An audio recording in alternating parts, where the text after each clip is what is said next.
ಸರ್ವಸ್ವರೂಪೇ ಸರ್ವೇಶಿ ಸರ್ವಶಕ್ತಿ ಸಮನ್ವಿಹೆ ತಬಹೇಭ್ಯಸ್ತ್ರಾಹಿನೋ ದೇವಿ ದುರ್ಗೇ ದೇವಿ ನಮಸ್ತುತೆ ನಮಶ್ಚಂಡಿಕಾಹಿ ಶ್ರೀ ಗುರುಭ್ಯೋ ನಮಃ. Vishwavani TV special YouTube ವಾಹಿನಿಯ ಪ್ರೇಕ್ಷಕರಿಗೆ ವೀಕ್ಷಕರಿಗೆ ನಮಸ್ಕಾರ. ಜುಲೈ ತಿಂಗಳಲ್ಲಿ ಮೀನರಾಶಿಯವರ ಒಂದು ಭವಿಷ್ಯ ಯಾವ ರೀತಿಯಾಗಿ ಇರುತ್ತೆ ಅನ್ನತಕ್ಕಂಥದ್ದು ನಾವು ತಿಳಿದುಕೊಳ್ಳೋಣ.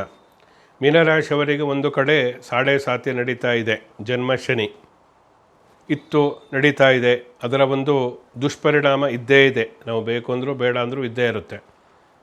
ಆದರೆ ಆ ದೋಷವನ್ನು, ಸಾಡೆ ಸಾತಿಯ ಒಂದು ದುಷ್ಪರಿಣಾಮವನ್ನು ಈಗ ಬಂದಿರತಕ್ಕಂತಹ ಗುರುಬಲ ಎಷ್ಟೋ ಪ್ರಮಾಣದಲ್ಲಿ ಕಡಿಮೆ ಮಾಡುತ್ತೆ.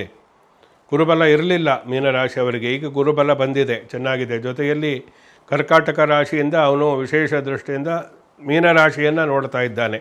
ಇದು ಕೂಡ ಮೀನರಾಶಿಯವರಿಗೆ ಒಂದು ಒಳ್ಳೆಯ ಅಂಶ. ಈ ಕಾರಣದಿಂದಾಗಿ ಸಾಡೆ ಸಾತಿಯ ಒಂದು ಕೆಟ್ಟ ಪರಿಣಾಮ ಏನಿದೆ ಅದು ಎಷ್ಟೋ ಪ್ರಮಾಣದಲ್ಲಿ ಕಡಿಮೆಯಾಗಿರುತ್ತೆ. ಈ ಕಾರಣದಿಂದ ಅವರು ಕೈಗೊಂಡಂತಹ ಎಲ್ಲ ಕೆಲಸ ಕಾರ್ಯಗಳಲ್ಲಿ, ವ್ಯಾಪಾರ ವ್ಯವಹಾರ, ಉದ್ಯೋಗ ಇಂತಹ ಕ್ಷೇತ್ರಗಳಲ್ಲಿ ಚೇತರಿಕೆ ಕಂಡು, ಸುಧಾರಣೆ ಉಂಟಾಗಿ, ಅಭಿವೃದ್ಧಿಯಾಗಿ, ಲಾಭವನ್ನು ಕಂಡು ಸಮಾಧಾನದ ನಿಟ್ಟುಸಿರನ್ನು ಬಿಡತಕ್ಕಂತಹ ಒಂದು ವಿಶೇಷವಾದಂತಹ ತಿಂಗಳು ಮೀನರಾಶಿಯವರಿಗೆ ಜುಲೈ ತಿಂಗಳು ಅಂಥೇಳಿ ಹೇಳಬಹುದು. 12ರಲ್ಲಿ ರಾಹು ಮತ್ತು ವಿಶೇಷವಾಗಿ 6ನೇ ಮನೆಯಲ್ಲಿ ಇರತಕ್ಕಂತಹ ಕೇತು ಪ್ರಮುಖವಾಗಿ, ರವಿ ಬುಧಾದಿತ್ಯ ಯೋಗ ಇದೆ. ಆದರೂ ಬುಧ ವಕ್ರಿಯಾಗಿ ಇದ್ದಾನೆ ಚತುರ್ಥ ಭಾವದಲ್ಲಿ. 3ನೇ ಮನೆಯಲ್ಲಿ ದ್ವಿತೀಯಾಧಿಪತಿ ಇರತಕ್ಕಂಥದ್ದು. ಇದೆಲ್ಲ ಸದ್ಯದಲ್ಲಿ ಜುಲೈ ತಿಂಗಳಲ್ಲಿರ್ತಕ್ಕಂತಹ ಗ್ರಹಗತಿಗಳು.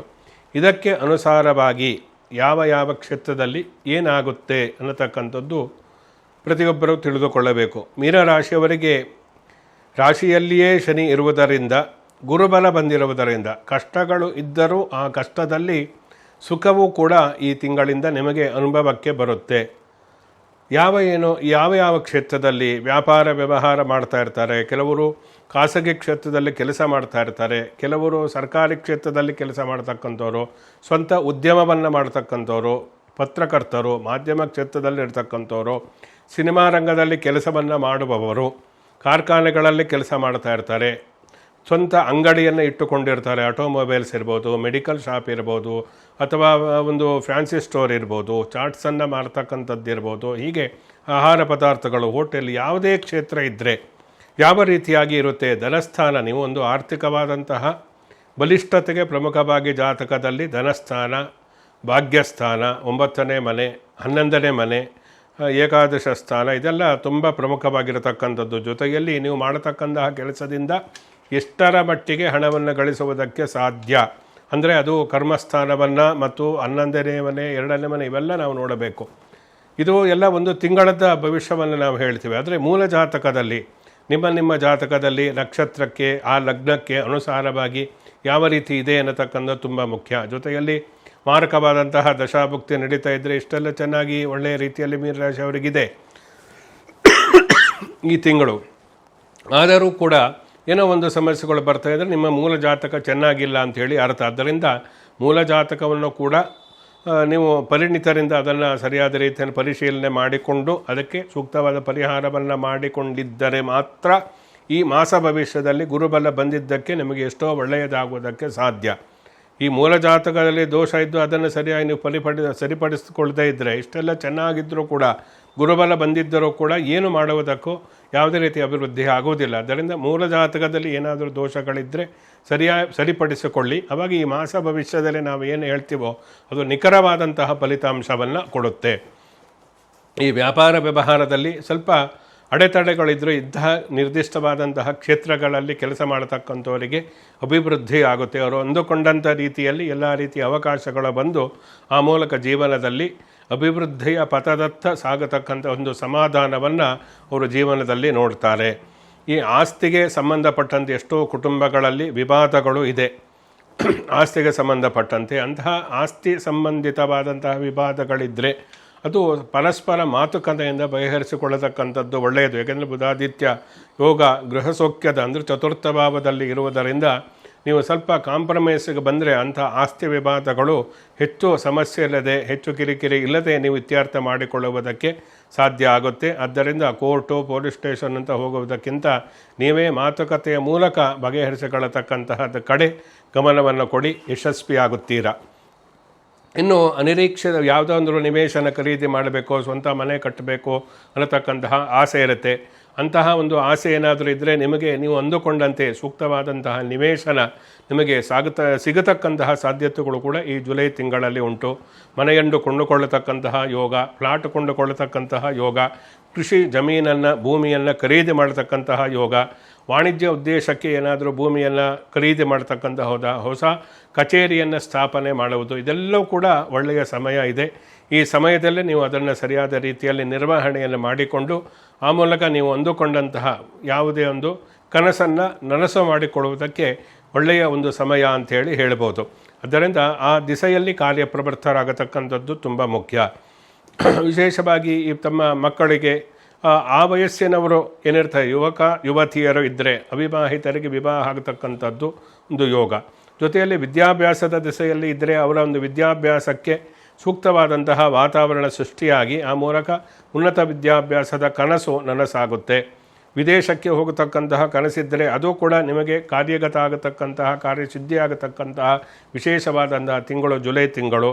ಹೀಗೆ ಉನ್ನತ ಒಂದು ವಿದ್ಯಾಭ್ಯಾಸದ ಕ್ಷೇತ್ರದಲ್ಲಿ ವಿದ್ಯಾರ್ಥಿಗಳಿಗೆ ಉತ್ತಮವಾದಂತಹ ಸಮಯ. ಮೀನರಾಶಿಯವರು ಏನಿದ್ದಾರೆ ಅವರಿಗೆ ಮಕ್ಕಳಿಂದ ಒಂದು ವಿಶೇಷವಾದಂತಹ ಅಭಿವೃದ್ಧಿ ಆಗತಕ್ಕಂತಹ ಲಕ್ಷಣಗಳು ಕೂಡ, ಮಕ್ಕಳಿಂದ ಸಂತೋಷ ಉಂಟಾಗತಕ್ಕಂಥದ್ದು, ಮಕ್ಕಳ ಪ್ರಗತಿಯನ್ನು ಕಂಡು ಹೆಮ್ಮೆ ಪಡತಕ್ಕಂಥದ್ದು, ಮಕ್ಕಳ ಒಂದು ಕೆಲಸ ಕಾರ್ಯಗಳು ಎಲ್ಲವೂ ಕೂಡ ಆಗ್ತಾ ಇದೆ ಅನ್ನತಕ್ಕಂತಹ ಸಮಾಧಾನದಿಂದ ನಿಟ್ಟುಸಿರು ಬಿಡತಕ್ಕಂತಹ ತಂದೆ ತಾಯಿಗಳಿಗೆ ಇದು ಉತ್ತಮವಾದಂತಹ ತಿಂಗಳು ಅಂತ ಹೇಳಬಹುದು. ಅಂದರೆ ಮಕ್ಕಳಿಂದ ಎಲ್ಲ ರೀತಿ ಯಾವುದೇ ವಯಸ್ಸಿನ ಮಕ್ಕಳಿದ್ದರೂ ಕೂಡ ಮಕ್ಕಳಿಂದ ಸಂತೋಷ ಉಂಟಾಗುತ್ತೆ. ಎಷ್ಟೋ ಜನಕ್ಕೆ ಮಕ್ಕಳಿಂದ ಮಕ್ಕಳೇ ಸಮಸ್ಯೆ ಇರತಕ್ಕಂಥದ್ದು ಉಂಟು. ಅಡ್ಡದಾರಿ ಹಿಡಿದಿರ್ತಾರೆ, ದುಶ್ಚಟಗಳನ್ನು ಹಿಡಿದಿರ್ತಾರೆ, ಹೇಳಿದ ಮಾತನ್ನು ಕೇಳೋದಿಲ್ಲ, ವೃದ್ಧಾಪ್ಯದಲ್ಲಿ ಅವರನ್ನು ನೋಡಿಕೊಳ್ಳೋದಿಲ್ಲ. ಹೀಗೆಲ್ಲ ನೂರಾರು ರೀತಿ ಮಕ್ಕಳಿಂದ ಸಮಸ್ಯೆಯೂ ಇದೆ, ಮಕ್ಕಳಿಂದ ಸಂತೋಷವೂ ಇದೆ. ಮೀನರಾಶಿಯ ವಿಚಾರದಲ್ಲಿ ನಾವು ಹೇಳುವುದಾದರೆ ಮಕ್ಕಳಿಂದ ಈ ತಿಂಗಳು ನಿಮಗೆ ಸಂತೋಷ ಉಂಟಾಗುತ್ತೆ, ನೆಮ್ಮದಿ ಉಂಟಾಗುತ್ತೆ, ಹೆಮ್ಮೆ ಪಡ್ತೀರಾ ಅವರ ಸಾಧನೆಯನ್ನು ನೋಡಿ ಅಂಥೇಳಿ ನಾವು ಹೇಳ್ಬೋದು. ಇಲ್ಲಿ ಪ್ರಮುಖವಾಗಿ ಆ ಗ್ರಹಗತಿಗಳ ಒಂದು ಪ್ರಭಾವ. ಈ ಆರೋಗ್ಯದ ವಿಚಾರದಲ್ಲಿ ಸ್ವಲ್ಪ ಎಚ್ಚರಿಕೆಯಿಂದ ಇರಬೇಕಾಗುತ್ತೆ. ಏನಾದರೂ ಸಮಸ್ಯೆಗಳು ಇರತಕ್ಕಂಥದ್ದೇ ಜಾಸ್ತಿ ಆಗಬಹುದು. ವೈದ್ಯರ ಸಲಹೆಯನ್ನು ಸೂಕ್ತವಾಗಿ ಪಾಲಿಸಿ ಆ ಮೂಲಕ ಆರೋಗ್ಯವನ್ನು ರಕ್ಷಣೆ ಮಾಡಿಕೊಳ್ಳತಕ್ಕಂಥದ್ದು ತುಂಬ ಮುಖ್ಯ. ನಿರಂತರ ಒಂದಲ್ಲ ಒಂದು ರೀತಿ ಆರೋಗ್ಯದ ಕಿರಿಕಿರಿ ಇದ್ದೇ ಇರುತ್ತೆ. ನೀವು ಯಾರನ್ನೂ ಕೂಡ ನಾನು ಮೊದಲೇ ಹೇಳಿದೆ, ನಂಬಿಕಸ್ಥರೇ ಮೋಸ ಮಾಡ್ತಕ್ಕಂಥ ಸಾಧ್ಯತೆಗಳಿರುತ್ತೆ. ಆದ್ದರಿಂದ ಆದಷ್ಟು ನಿಮ್ಮ ಎಚ್ಚರಿಕೆಯಲ್ಲಿ ಇದ್ದು ಆ ಮೂಲಕ ಕೆಲಸ ವ್ಯವಹಾರವನ್ನು ಮಾಡತಕ್ಕಂಥದ್ದು ಒಳ್ಳೆಯದು. ಸಪ್ತಮ ಸ್ಥಾನ ಅಧಿಪತಿ, ವಿಶೇಷವಾಗಿ ಸಪ್ತಮ ಸ್ಥಾನಾಧಿಪತಿ ಯೋಗಕಾರಕನಾಗಿ ಸ್ವಸ್ಥಾನದಲ್ಲಿ ಇರುವುದರಿಂದ ನಿಮ್ಮ ವೈವಾಹಿಕ ಜೀವನದಲ್ಲಿ ಸುಖವನ್ನು ಕಾಣಲಿದ್ದೀರಿ. ವೈವಾಹಿಕ ಜೀವನದಲ್ಲಿ ಒಂದು ವಿವಾಹದ ಒಂದು ಮಂಗಳ ಕಾರ್ಯಗಳು, ಮನೆಯಲ್ಲಿ ನಡೀತಕ್ಕಂತಹ ಶುಭ ಕಾರ್ಯಗಳು, ಮನೆಯಲ್ಲಿ ಶುಭ ಕಾರ್ಯದ ಸಂಭ್ರಮ ಕುಟುಂಬದಲ್ಲಿ ನಡೀತಕ್ಕಂಥದ್ದು, ಅಂತಹದಲ್ಲಿ ನಿಮ್ಮ ಮನೆಯಲ್ಲಿ ಅಥವಾ ಬೇರೆ ಕಡೆ ಭಾಗವಹಿಸ್ತಕ್ಕಂತಹ ಯೋಗವು ಕೂಡ ಮೀನರಾಶಿಯವರಿಗೆ ಇದೆ. ಈ ಕಾರ್ಖಾನೆಗಳಲ್ಲಿ ಕೆಲಸ ಮಾಡ್ತಕ್ಕಂಥವ್ರು ಎಚ್ಚರಿಕೆಯಿಂದ ಇಡಿ. ಯಂತ್ರೋಪಕರಣ ಜೊತೆಯಲ್ಲಿ ಕೆಲಸ ಮಾಡತಕ್ಕಂಥವರಿಗೆ ಆಘಾತಗಳು ಆಗತಕ್ಕಂತಹ ಲಕ್ಷಣಗಳು ಇದೆ. ವಾಹನ ಚಾಲನೆಯಲ್ಲಿ ಎಚ್ಚರಿಕೆ ಇರಲಿ. ಇದೆಲ್ಲ ಪ್ರಮುಖವಾಗಿ ಮೀನರಾಶಿಯವರು ಗಮನಿಸಬೇಕಾದಂತಹ ಅಂಶ. ಭಾಗ್ಯಭಾವದ ಅಧಿಪತಿಯಾದಂತಹವನು 3 ಮಾರಕ ಸ್ಥಾನದಲ್ಲಿ ಇರುವುದರಿಂದ ನಿಮ್ಮ ಪ್ರಯತ್ನಕ್ಕೆ ಫಲ ಸಿಗುತ್ತೆ. ಗುರುಬಲ ಇರುವುದರಿಂದ ಏನೋ ಅನಿರೀಕ್ಷಿತವಾಗಿ ಲಾಟ್ರಿ ಹೊಡೆಯುತ್ತೆ ಅನ್ನತಕ್ಕಂತಹ ಭಾವನೆ ಬೇಡ. ನಿಮ್ಮ ಕಷ್ಟಪಡಿ ಒಳ್ಳೆಯ ಫಲ ಅನ್ನತಕ್ಕಂಥ ಮೀನರಾಶಿಯವರಿಗೆ ಈಗ ಸಿಗುತ್ತೆ. ಭಾಗ್ಯಭಾವ ಸ್ವಲ್ಪ ಅಷ್ಟೊಂದು ಚೆನ್ನಾಗಿ, ಭಾಗ್ಯಭಾವಾಧಿಪತಿ ಚೆನ್ನಾಗಿ ಇಲ್ಲದೇ ಇರುವುದರಿಂದ ನೀವು ನಿಮ್ಮ ಪ್ರಯತ್ನ ಏನೋ ಅದೃಷ್ಟ ಆಗುತ್ತೆ, ಏನಾದರೂ ಹೆಚ್ಚಿನ ಹಣ ಗಳಿಸುವುದಕ್ಕೆ ಸಾಧ್ಯವೋ, ಈ ರೀತಿಯೆಲ್ಲ ಕೆಲವೊಂದು ಕಲ್ಪನೆಗಳಿರುತ್ತೆ. ಹಾಗೇನೂ ಆಗುವುದಿಲ್ಲ. ನೀವು ಕಷ್ಟಪಟ್ಟಂತಹ ನಿಮ್ಮ ಪ್ರಯತ್ನಕ್ಕೆ, ಪರಿಶ್ರಮಕ್ಕೆ ಸೂಕ್ತವಾದಂತಹ ಫಲ ಮೀನರಾಶಿಯವರಿಗೆ ಸಿಕ್ಕೇ ಸಿಗುತ್ತೆ. ಆ ವಿಚಾರದಲ್ಲಿ ಏನು ಗೊಂದಲ ಬೇಡ. ಉದ್ಯೋಗವನ್ನು ಸರಿಯಾದ ರೀತಿಯಲ್ಲಿ ನೀವು ಮಾಡಿ ಆ ಮೂಲಕ ಉದ್ಯೋಗದ ಒಂದು ಸ್ಥಿರತೆ ಅನ್ನತಕ್ಕ ಜಾಬ್ ಸ್ಟೆಬಿಲಿಟಿ ಮೀನರಾಶಿಯವರಿಗೆ ಈ ತಿಂಗಳಲ್ಲಿ ಒಂದು ಹೆಚ್ಚಿನ ಒಂದು ಸಮಾಧಾನಕ್ಕೆ ಕಾರಣ ಆಗುತ್ತೆ. 12ನೇ ಮನೆಯಲ್ಲಿ ರಾಹು ಇರುವುದರಿಂದ ದುಂದುವೆಚ್ಚ, ಅನಾವಶ್ಯಕವಾದಂತಹ ಖರ್ಚುಗಳನ್ನು ಮಾಡಬೇಡಿ.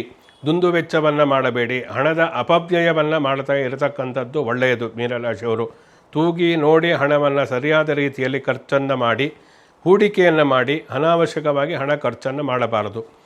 ಮೀನರಾಶಿಯವರು ವಿಶೇಷವಾಗಿ ಗುರು ಮಂತ್ರವನ್ನು ಪಠಿಸ್ತಕ್ಕಂಥದ್ದು, ವಿಷ್ಣು ಸಹಸ್ರನಾಮ, ಶಿವ ಸಹಸ್ರನಾಮವನ್ನು ಪ್ರತಿನಿತ್ಯವೂ ಕೂಡ ಪಠಿಸ್ತಕ್ಕಂಥದ್ದು, ಲಲಿತಾ ಸಹಸ್ರನಾಮ ಏನಿದೆ ಅದು ಶುಕ್ರವಾರದ ದಿವಸ ಮಾಡಿ ಲಕ್ಷ್ಮೀ ಅಷ್ಟೋತ್ತರದಿಂದ ಕುಂಕುಮಾರ್ಚನೆಯನ್ನು ಮಾಡಿದರೆ ಇನ್ನೂ ಕೂಡ ಉತ್ತಮವಾದಂತಹ ಫಲವನ್ನು ಪಡೆಯುವುದಕ್ಕೆ ಮೀನರಾಶಿಯವರು ಸಾಧ್ಯ ಆಗುತ್ತೆ. ಶುಭಮಸ್ತು. ಸಮಸ್ತ ಸನ್ಮಂಗಳಾನಿ ಭವಂತು.